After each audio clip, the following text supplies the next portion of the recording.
ਜਿੱਥੇ ਇਸ ਦੌਰ ਦੇ ਵਿੱਚ ਸਰੀਰਕ ਕਮਜ਼ੋਰੀ ਤੁਹਾਡੇ ਲਈ ਨੁਕਸਾਨ ਦਾ ਕਾਰਨ ਬਣ ਸਕਦੀ ਹੈ, ਆਰਥਿਕ ਮਜਬੂਰੀ ਤੁਹਾਡੇ ਲਈ ਨੁਕਸਾਨ ਦਾ ਕਾਰਨ ਬਣ ਸਕਦੀ ਹੈ, ਉੱਥੇ ਮਾਨਸਿਕ ਸਿਹਤ ਦਾ ਖਿਆਲ ਰੱਖਣਾ ਜ਼ਰੂਰੀ ਹੈ।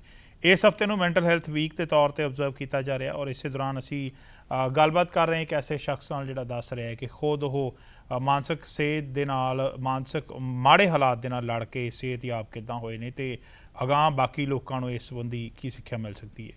देखिए, ये मेंटल हेल्थ का सवाल आपने अच्छा उठाया है और ये मेंटल हेल्थ वीक है, सप्ताह है। और आज कोविड 19 के कारण से पूरी दुनिया में ये जो महामारी फैली हुई है, इसके कारण लोग मजबूरी में अपने घरों में रह रहे हैं। बहुत सारी प्रॉब्लम्स जो पहले अवॉइड की जाती थी घरों के अंदर, कि एक आदमी बाहर जा रहा है काम करने या किसी और कारण से, अब फाइनेंशियल प्रेशर से लेकर के बच्चों तक का घर में रहना, इन सब चीजों के कारण आदमी के दिलो दिमाग में, जो लोग भी घर में रह रहे हैं उनके दिलो दिमाग में बहुत ज्यादा असर पड़ा है। और ये अनप्रेसिडेंटेड है, इसके पहले कभी ऐसा नहीं हुआ था। आपके दिलो दिमाग में इतने तरह के ख्याल आते हैं कि जिसकी कोई हद नहीं। और मुझे लगता है कि कोविड 19 या कोरोना के बाद में जो सेकंड सबसे बड़ी, जो उसके नेक्स्ट टू जो सबसे बड़ी समस्या है, वो है मेंटल हेल्थ की। अभी मैं भी न्यूज़ फॉलो करता हूँ। आज की तारीख में देखें आप, तो मैंने कुछ इंडिया की न्यूज़ फॉलो की कि जैसे ही वहाँ थोड़ा-सा रिलैक्सेशन दिया गया, तो मालूम पड़ा कि हज़ारों और लाखों की तादाद में लोग जो है वो शराब लेने के लिए और उसके अल्कोहल की लाइन में चले गए। उसका रीज़न ये है कि लोग अपने आप को कहीं न कहीं सोचते हैं कि इन चीज़ों से उनको कहीं रिलीफ मिलेगी, और या कहीं उनको हेल्प होगी। तो मेंटल हेल्थ डेफिनेटली एक बहुत बड़ा इशू है, जो कि आज के समय में और ज़्यादा उभर करके आया है। जी बिल्कुल, बहुत वड्डा इशू है। इसलिए सरकारों वालों भी कोशिश की जा रही है कि जिस तरह पेंडेमिक नूं एड्रैस किया जा रहा है, अपडेट्स दिते जा रहे हैं, उसलिए मैंटल हैल्थ बारे भी गलबात की जाए। इसकी अवेयरनेस होनी बहुत जरूरी है। तुसीं भी अवेयरनेस लिए काम करते हो। तुहानूं की लगता है अज के समय में, खास तौर पर जे सीनियर्स की गल करिए, क्योंकि लॉन्ग टर्म केयर होम्स में असीं देखिया कि सीनियर्स हैगे ने वो अपने घरदियां नूं नहीं मिल सकते, या यूथ जिहड़ा हैगा बहुत ज़्यादा इफेक्टेड हो रहा है। किस तरह उन्हां दी मदद हो सकती है?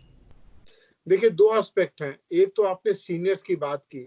डब्ल्यूएचओ ने अभी के जो प्रेसिडेंट हैं, उन्होंने अभी हाल में कहा कि जो नई गाइडलाइंस जो ला रहे हैं, जिसमें जो सीनियर्स हैं वो अपने ग्रैंड चिल्ड्रन से नहीं मिल सकेंगे। और ये अपने आप में जो सीनियर्स के लिए बड़े दुख की बात है, क्योंकि वो उसमें बच्चों के साथ में खेलने में और उनके साथ में टाइम स्पेंड करने में उनकी खुशी होती है, उनको ज़्यादा समय मिलता है, ज़्यादा अपने आप को बेहतर और अच्छा फ़ील करते हैं। तो एक तरह से उनके लिए तो ज़िंदगी में क्या बचा क्या? उन्होंने अपनी पूरी लगभग ज़िंदगी गुज़ार दी है। जो बाकी का बचा समय है, वो अपने ग्रैंड चिल्ड्रन के साथ में थोड़ा टाइम स्पेंड करना चाहते हैं। उसमें भी कोविड 19 का इश्यू आ जाता है कि जहाँ वो अपने आप के साथ में, वो उनके साथ में नहीं गुज़ार सकते। और उसी के साथ में, जैसे आपने बात की है कि यूथ की बात की है, तो यूथ के आगे तो उसको आज तक की जो ट्रेनिंग मिल रही थी यूनिवर्सिटी से, स्कूल से, कॉलेजेस से, और जिसमें ऑलरेडी बहुत ज़्यादा स्ट्रगल अपने आप में इस रूप में थी कि जॉब मार्केट में कैसे जाएँगे, कैसे अपने आप को ट्रेन करेंगे।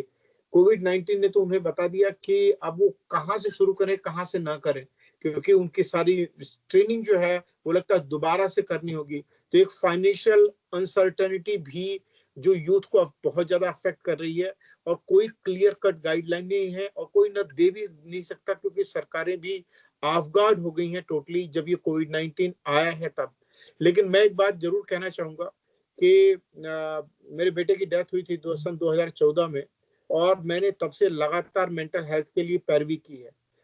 अनफॉर्चुनेटली मेंटल हेल्थ की फील्ड में उतना काम नहीं किया गया उसके बावजूद अभी तक में, जितने की जरूरत है।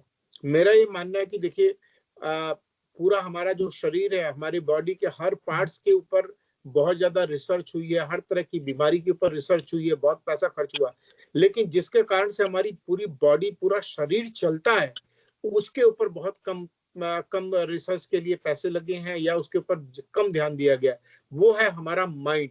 उस माइंड के ऊपर कितनी चीजों का असर पड़ता है, ये वो सॉफ्टवेयर की तरह से समझ लें कि अगर शरीर हार्डवेयर है तो हमारा माइंड सॉफ्टवेयर है।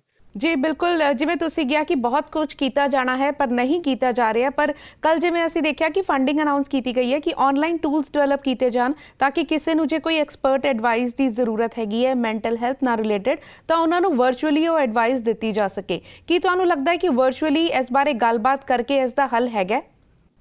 देखिए, बातचीत करना एक समस्या का एक जरूर कह सकते हैं कि उसमें एक लिमिटेशन जरूर है। जरूर मैं कहूंगा कि नहीं बातचीत करने से तो बेहतर है कि बातचीत की जाए, लेकिन इसमें और भी इससे ज्यादा कुछ करने की आवश्यकता है, क्योंकि आपको और इसमें लोगों के माइंड को मोटिवेट करने की जरूरत है, उसमें हेल्प करने की जरूरत है। क्योंकि सिर्फ जैसे कोई हेल्पलाइन है, आप डेस्परेशन में आकर के बात कर लेते हैं, लेकिन कहीं ना कहीं आपको एहसास होता है कि सामने वाला जो बात कर रहा है वो फोन लाइन के ऊपर एक शख्स है जिसका काम ही आपको थोड़ी देर तक इंगेज करना है। तो ये एक अपनी जगह पर है। मुझे लगता है कि इसमें फैमिली का रोल बहुत ज्यादा है, फैमिली और फ्रेंड्स का रोल बहुत ज्यादा है, उनको एम्पावर करने की जरूरत है।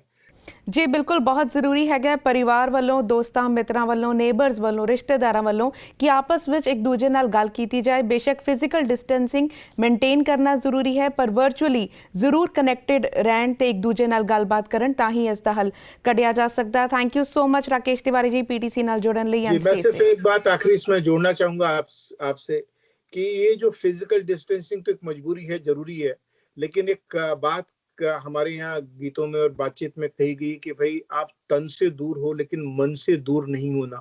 तो ये जो मेंटल डिस्टेंसिंग है वो नहीं होनी चाहिए कि आप दिल दिमाग से किसी अपने परिवार के सदस्य से दूर हो। ये समय है कि एक दूसरे के साथ में क्लोजनेस, कम से कम सामने वाले को अगर यही एहसास होता है कि आप उसके साथ में वर्चुअली अगर बात कर सकते हैं, समय ढाढ़स दे सकते हैं, समझा सकते हैं और यही एहसास दिलाना कि हम आपके साथ हैं। क्योंकि फिजिकल डिस्टेंसिंग तो बहुत जरूरी है, वो आज की कोविड-19 में करना ही करना है, लेकिन उसको ये एहसास अगर हो जाए कि नहीं, मेंटली दिल दिमाग से सामने वाला अकेला नहीं है, तो मेरे ख्याल है मेंटल हेल्थ की फील्ड में हमारा ये अच्छा कदम हुआ। जी बिल्कुल, बहुत जरूरी है आपस ਵਿੱਚ ਕਨੈਕਟਡ ਰਹਿਣ। Thank you so much Rakesh Tiwari ji and stay safe. जी बहुत धन्यवाद। नमस्कार।